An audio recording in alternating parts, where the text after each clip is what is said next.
ఓకేనా. చూడండి C6H12O6 plus 12H2O six CO2 plus 12H2O giving rise to C6H12O6 plus 6O2 plus 6H2O. ఇవి release అవుతాయి కదమ్మా ఫోటోసింథసిస్లో. పిండి పదార్థం తయారవుతుంది, ఆక్సిజన్ రిలీజ్ అవుతుంది, నీరు కూడా రిలీజ్ అవుతుంది. నీరు దేని ద్వారా రిలీజ్ అవుతుంది అంటే బాష్పోత్సేక ప్రక్రియ ద్వారా నీరు అనేది మొక్కల యొక్క ఆకుల నుండి ఆవిరవుతుంది కదా, అదే ఇది.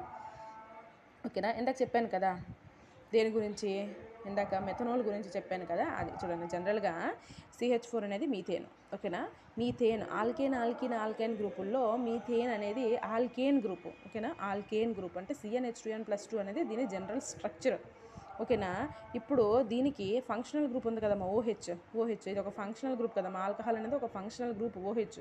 ఇది యాడ్ చేస్తే ఏమవుద్ది, అప్పుడు మెథనోల్గా మారుతుంది. ఏ విధంగా అంటే స్ట్రక్చర్ చూడండి, ఇదిగోండి. ఇది ఒక కార్బన్, చుట్టూ కార్బన్కి ఎప్పుడు కూడా 4 బంధాలు ఉండాలి కదా. సో CH4 అంటే CH4లో 4 బంధాలు ఉంటాయి. 4 వైపులా 4 హైడ్రోజన్తో బంధించబడుతుంది కార్బన్. ఓకే, అదే బంధం ఏర్పరుస్తుంది అనమాట.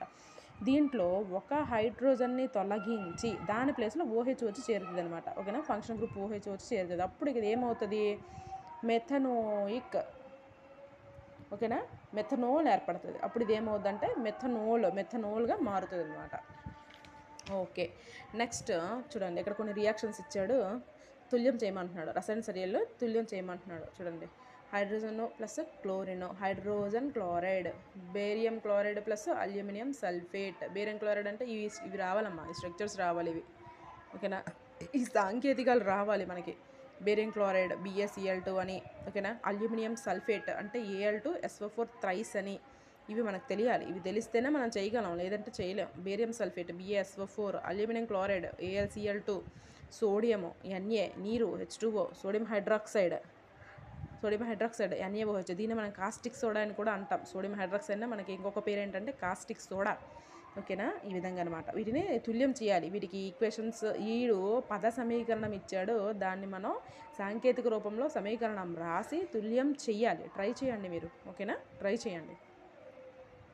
ఓకే. ఇప్పుడు చూడండి, నీటిలో బేరియం క్లోరైడ్ మరియు సోడియం సల్ఫేట్ ద్రావణాలు చర్య పొంది కరగని బేరియం సల్ఫేట్ మరియు సోడియం క్లోరైడ్ ద్రావణాన్ని ఇస్తాయి అని ఒక స్టేట్మెంట్ ఇచ్చాడు. ఓకేనా. దీనికి మనకి ఏం చేయమంటున్నాడంటే స్థితి సంజ్ఞలను తెలియజేస్తూ తులి సమీకరణాన్ని రాయమంటున్నాడు. స్థితి తెలియజేయాలి, సంజ్ఞలు తెలియజేయాలి. సంజ్ఞలు అంటే ఏంటమ్మా, ప్లస్, తర్వాత గివింగ్ రైస్ టు, అవి ఏవి ఎటువైపు ఉండాలి, క్రియాజనకాలు ఎటువైపు, క్రియాజన్యాలు ఎటువైపు అనేవి సంజ్ఞలు. ఓకేనా. అవి కాకుండా స్థితి అంటే అది జలమా, జలద్రావణమా, వాయువా అనేవి మనం పక్కన మెన్షన్ చేయాలన్నమాట. ఓకేనా. అందుకే ఇక్కడ కరగని అన్నాడు కాబట్టి ఇది ఒక అవక్షేపంగా ఏర్పడుతుంది. అవక్షేపం అంటే ఏంటి, ఘనము. ఓకేనా. పక్కన ఘనం అని మనం మెన్షన్ చేయాలి. ఓకేనా. సోడియం సల్ఫేట్ ద్రావణం అన్నాడు కాబట్టి సోడియం సల్ఫేట్ అనేది ఇది ఒక జల ద్రావణం. ఓకేనా. ఎస్.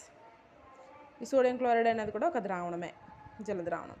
నెక్స్ట్ ఇది సెకండ్ది, ఇంకొకటి సేమ్ ఇలాగే అనమాట. NaOH plus HCl giving rise to NaCl plus H2O.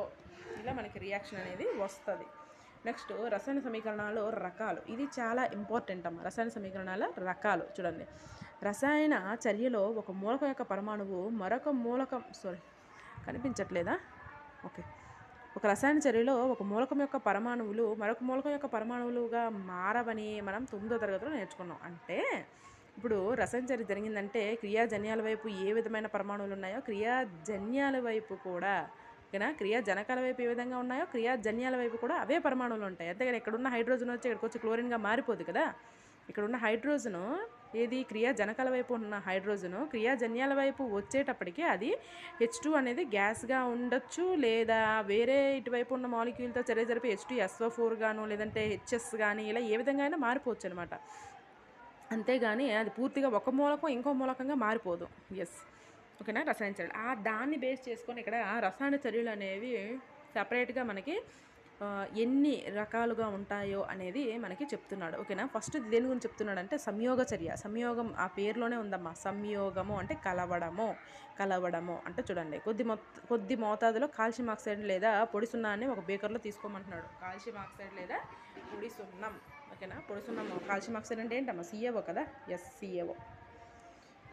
దీనికి ఏం చేయమంటున్నాడంటే నీటిని కలపమంటున్నాడు, నిదానంగా నీటిని కలపమంటున్నాడు, H2SO4ని కలపమంటున్నాడు. అప్పుడు ఏం ఏర్పడుతుంది అని చెప్పమంటున్నాడు అనమాట. అప్పుడు తర్వాత బేకన్ను తాగితే ఎలా ఉంటుంది, ఎందుకంటే మనకు జనరల్గా తెలుసు ఒక సున్నం ముద్ద నీరేసి అందులో మనం చెయ్యి పెడితే అది జనరల్గా వేడిగా ఉంటుంది, మనకు అది తెలిసిందే. ఓకేనా, కాబట్టి దీన్ని ఏ చర్య అని చెప్పవచ్చు అంటే ఉష్ణ మోచక చర్య అని కూడా చెప్పొచ్చు దీన్ని. ఓకేనా, ఓకే చూడండి, బేకర్లోని నీరు ఉంది, ఆ నీటిలోని ఏమేసాడు, కాల్షియం ఆక్సైడ్ అంటే సిఏఓ పొడి సున్నం వేసుకొని అందులో వాటర్ పోసాడు. ఓకేనా, ఇప్పుడు చూడండి ఇక్కడ రియాక్షన్ ఎలా జరిగిందో చూడండి. CaO calcium oxide CaO plus H2O CaO plus H2O CaOH2 ఇది తడి సున్నం. ఓకేనా, ఇందాకటి కాల్షియం ఆక్సైడ్ అనేది పొడి సున్నము, ఇది తడి సున్నం CaOH తడి సున్నము ప్లస్ ఉష్ణం రిలీజ్ అయింది కాబట్టి మనకి వేడిగా తగులుతుంది అనమాట. ఓకేనా, ఎస్, దీనికే ఇక్కడ ఎక్స్ప్లెనేషన్ ఇచ్చాడు. ఈ రెండు కూడా కలిసి ఒకే ఒక పదార్థం ఏర్పడింది. ఓకేనా, ఒకే ఒక పదార్థం ఏర్పడింది కాబట్టి ఇది రసాయన సంయోగ చర్య అని చెప్పొచ్చు. నెక్స్ట్ మీకు తెలుసా అని ఒకటి చెప్పాడు, అది ఏంటంటే చూడండి, ఇది కొంచెం బాగుంటుందమ్మా, ఇది చూడండి ఒకసారి. చూడండి, ఫస్ట్ ఏం చేస్తాము, పొడి సున్నాన్ని తీసుకొని నీరు కలిపాం. పొడి సున్నాన్ని తీసుకొని నీరు కలిపితే తడి సున్నం ఏర్పడింది. CaO + H2O కలిపితే CaOH2 తడి సున్నం ఏర్పడింది. ఇప్పుడు ఈ తడి సున్నాన్ని తీసుకొచ్చి గోడకేసామనుకోండి, అప్పుడు ఈ కాల్షియం హైడ్రాక్సైడ్ ఉంది కదా CaOH, అది ఏం చేస్తుందంటే, తడి సున్నం ఏం చేస్తుందంటే గాలిలోన కార్బన్ డైఆక్సైడ్ ఉంది కదమ్మా, ఈ కార్బన్ డైఆక్సైడ్తో చర్య జరిపి నెమ్మదిగా పూర్తి వైట్ కలర్గా మారిపోయి ఎలా వస్తుందంటే కాల్షియం కార్బోనేట్ అనే ఒక పలుచని పొరగా ఏర్పడుతుంది. ఎందుకంటే మనం గోడకేసేదే పలుచుగా ఒక పెయింటింగ్ వేస్తాం గోడకి. ఓకేనా, ఆ విధంగానే కాల్షియం కార్బోనేట్ అనేది ఒక పలుచని పొర, అంటే గోడకేసిన సున్నము కాల్షియం హైడ్రాక్సైడ్. ఓకేనా, తడి సున్నం అది ఆరిపోయిన తర్వాత ఎలా తయారవుతుంది అంటే కాల్షియం కార్బోనేట్గా తయారవుతుంది. ఓకేనా, కాల్షియం కార్బోనేట్.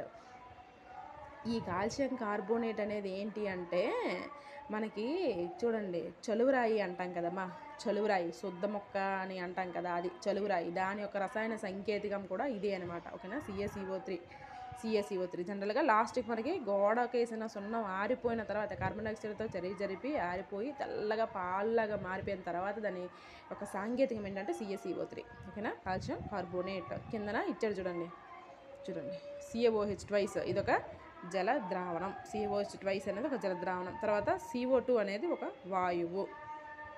CO2 వాయువే కదమ్మా, గాలిలో కార్బన్ డైఆక్సైడ్తోనే కదా తడి సున్నం చర్య జరుగుతుంది. అప్పుడు ఏమొస్తుందంటే కాల్షియం కార్బోనేట్ వస్తుంది. ఇది ఒక ఘనము, పలుచని పొర.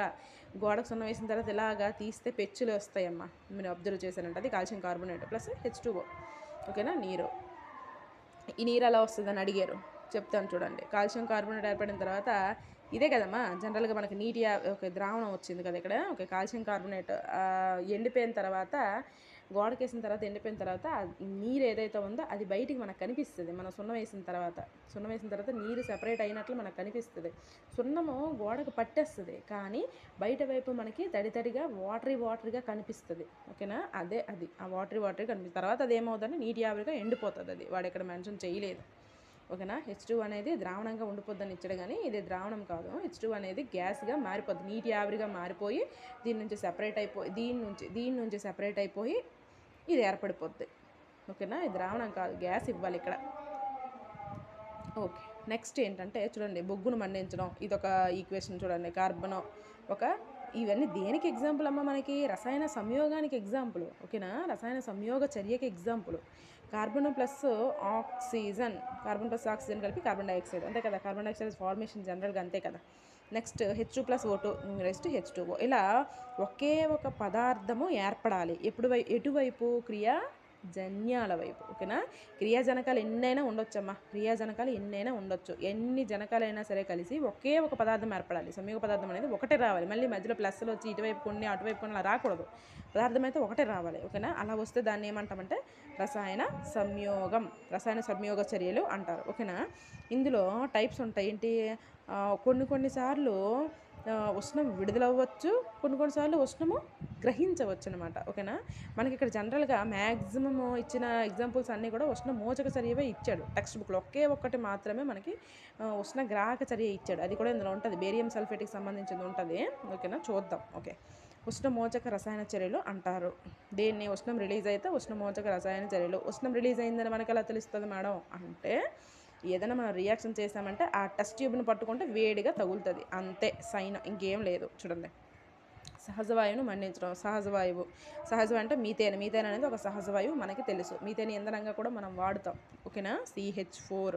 దీన్ని మండించడం అంటే మనం ముందే చెప్పుకున్నాం, ముందు క్లాస్లో చెప్పుకున్నాం, దహనం, ఓకేనా. దహనం ఏదైనా సరే మండింది అంటే అక్కడ ఆక్సిజన్ కంపల్సరీగా ఉండాలి, ఓకేనా. ఆక్సిజన్ కంపల్సరీగా ఉంటేనే అది మండింది అంటాం, ఓకేనా. మండుతుంది, అసలు ఆక్సిజన్ సమక్షంలోనే మంట అనేది జరుగుతుంది, దహనం అనేది జరుగుతుంది, ఓకేనా. CH4+2O2 giving rise to CO2+2H2O, ఓకేనా. రియాక్షన్లో ఇది వచ్చింది, టోటల్గా కంప్లీట్గా ఏమొచ్చింది, CO2+2H2O వచ్చింది, ఓకేనా. మీథేన్ని మండిస్తే కార్బన్ డైఆక్సైడ్, నీరు, వాయువు ఇచ్చాడా, సో నీటి ఆవిరి వచ్చింది, ఓకేనా. అక్కడ వాయువు, అందుకే మెన్షన్ చెయ్యాలి, ఇది పక్కన మెన్షన్ చెయ్యాలి. H2 అంటే నీటి ఆవిరి, ఓకేనా. ఎస్, మీథేన్ గ్యాస్ అంటే మన